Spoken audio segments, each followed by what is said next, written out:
I've been using an iPhone Pro model since switching from Android back in 2021, but every year since then, Apple has made very little advancements that excite my tech synapse. In the meantime, Google Pixel phones have matured quite well, and the Pixel 9 Pro on my desk is beckoning me back to Android.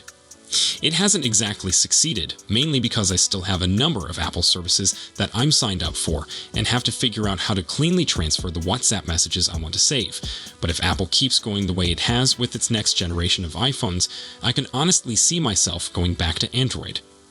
With that in mind, here are the changes I'd want to see come with the iPhone 17, and which would keep me whiling away the hours and chatting with the flowers in Cupertino's walled garden.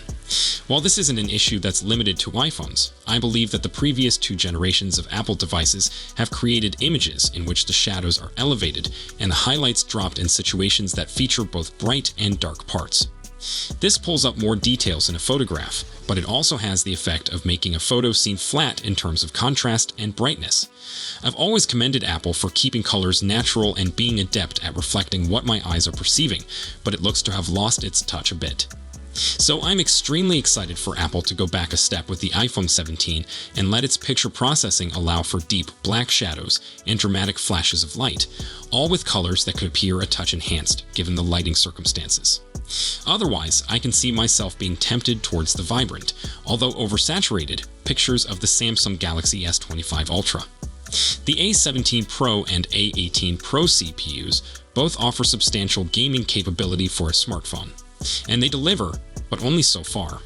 While iOS now has access to some truly console-quality games like Death Stranding and Sniper Elite 4, they still don't operate at the most optimal frame rates. I especially struggled with the latter title. So rather than trumpet percentage enhancements in processing and graphics capability with whichever processor appears in the iPhone 17 Pro, I'd prefer Apple to highlight increases in frame rates, aiming for a smooth 60 frames per second in the aforementioned titles. I'd also like to see more Apple Arcade games that tap into the capability of these Pro processors, but that may be asking for a lot. But that wasn't exactly the case, and we had to wait some time for AI-powered tools to arrive to the new phones, so much so that I've forgotten a lot of the capabilities Apple displayed at the launch event, and I probably need Apple to run me through them again. So with the iPhone 17, I want Apple Intelligence better integrated into iOS and the phones themselves and Siri to be constantly smart and helpful in resolving my requests. I also want convenient capabilities like being able to ask Siri to read web pages, digital magazines, and so on in a natural form, and to do so intelligently without having me to dive into accessibility settings or attempt to find a workaround to cajole it into reading newspapers in Apple News+. I know there's rumors of an iPhone 17 Air, which seems to be relatively real, and that phone might thin down the existing iPhone design and have cameras flush with the phone's body, much like the next Samsung Galaxy S25 Edge. But that's a design element I want to see for the complete iPhone 17 family, particularly the Pro variants. I still enjoyed the overall look of the iPhone 16 Pro Max, but the square panel holding its trio of rear cameras is beginning to seem a bit long in the tooth. So finding a method to make them more tiny to fit in flush with the phone's glass back would be an update I'd love. Plus, it would signify a noteworthy leap in flagship iPhone design. The action button is okay. Camera control is a full button of meh. These are two improvements Apple launched with the iPhone 15 and iPhone 16 respectively, yet they're hardly mind-blowing advancements. In fact, I'd say that the camera control practically gets in the way of my particular iPhone experience. What I truly want is a feature that genuinely makes me sit up and pay attention. I'm not sure what that may be, but it could be as easy as having a specialized video editing software for the iPhone 17 Pro that enables one simply film and make videos for YouTube, TikTok, and so on. Or it might be a modular system that enables for camera lens attachments to be added, or an easy method to connect an iPhone 17 to a display in a Samsung DeX-like approach to operate as a virtual desktop when one doesn't have a MacBook available. I simply want to be shocked by an iPhone for once, since it's something that hasn't occurred in years, so fingers crossed. Next, we've heard rumor after rumor stating the iPhone 17 series would bring in dramatic redesigns for the iPhone 17 Pro, iPhone 17 Pro Max, and iPhone 17 Air, which looks to be replacing the iPhone 16 Plus as Apple's larger non-Pro device. The iPhone 17 Pro versions have been heavily rumored to acquire an extended camera module, planting a huge rectangular shape on the back of the phone but retaining the triangle camera array in situ on the left side of the rear panel. The iPhone 17 Air is officially believed to launch off a new product line, but its closest existing equivalent is the iPhone 16 Plus, and compared to that phone there appear to be some substantial changes on the way. The iPhone 17 Air has often been speculated to be eliminating the iPhone 16 Plus ultra-wide camera and putting the single surviving lens in a Google Pixel-style bar. These ideas have been confirmed further by a recent claimed dummy unit leak from famed source Sonny Dixon. It's not official information, but as rumors go, they are actually rather significant. Here's another look at several iPhone 17 dummies. Notice on the Pro variants where the glass will alter. There's been much said about the new designs, and as numerous Reddit discussions demonstrate, not all of it's been nice. Still, I'm going to wear my online conversation armor and jump into the fight by stating something that could be a bit controversial. I believe the reported new iPhone designs look terrific. The iPhone 16 series showed us that Apple is well aware of the mobile hardware situation. Practically any phone you can purchase for more than, say, $300 will offer you a brilliant screen, acceptable construction, reasonable processing power, and access to either the Android or iOS ecosystems. The difference between inexpensive phones and premium flagships is increasingly about delivering a more robust design with better materials, higher processing power for high-spec gaming and media apps, and this is the essential piece: camera quality. With the iPhone 16 series, Apple showed the world that it's well aware of just how important camera systems are to a phone's value and user experience. All four models got the new camera control, a new physical button to activate the shutter, and other camera features, offering a tactile way to experience mobile photography. What's more, the Pro versions received a new 48 megapixels ultra-wide camera, and the basic models had their lenses repositioned to enable for spatial recording.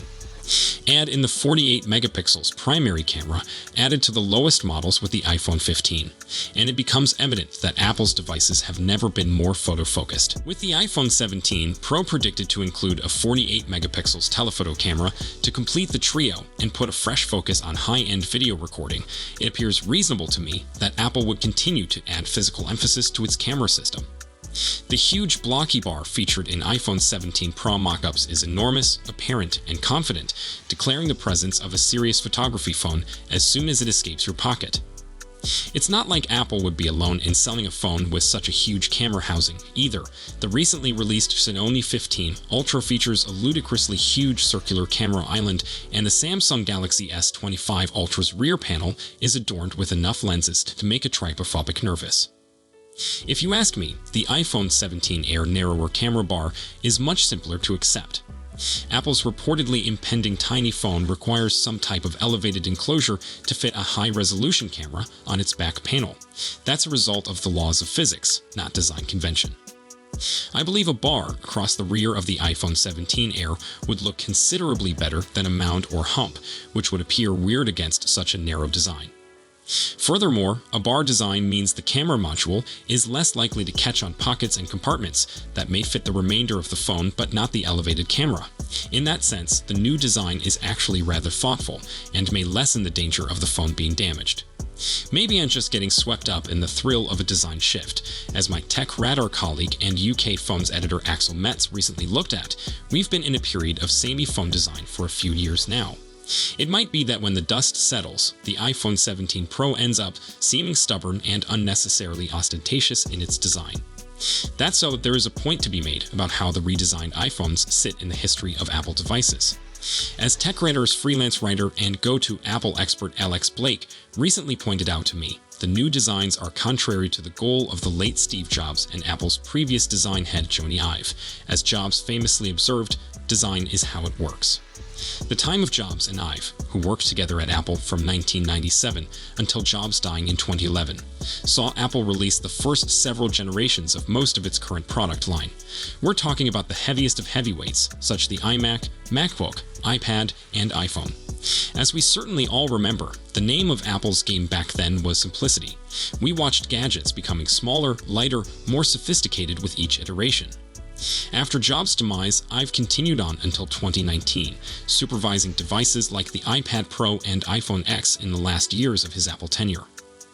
The history of the iPhone in the years following Ive's left indicates just how powerful his impact was. It's only truly in the 2020s that the iPhone has changed from a rounded slate, with an emphasis on thinness to a reasonably sturdy, squared-off design. It's telling that the iPhone 17 Air might potentially strive to recover consumers who may have tuned out as top-of-the-line iPhones have grew bigger and heavier.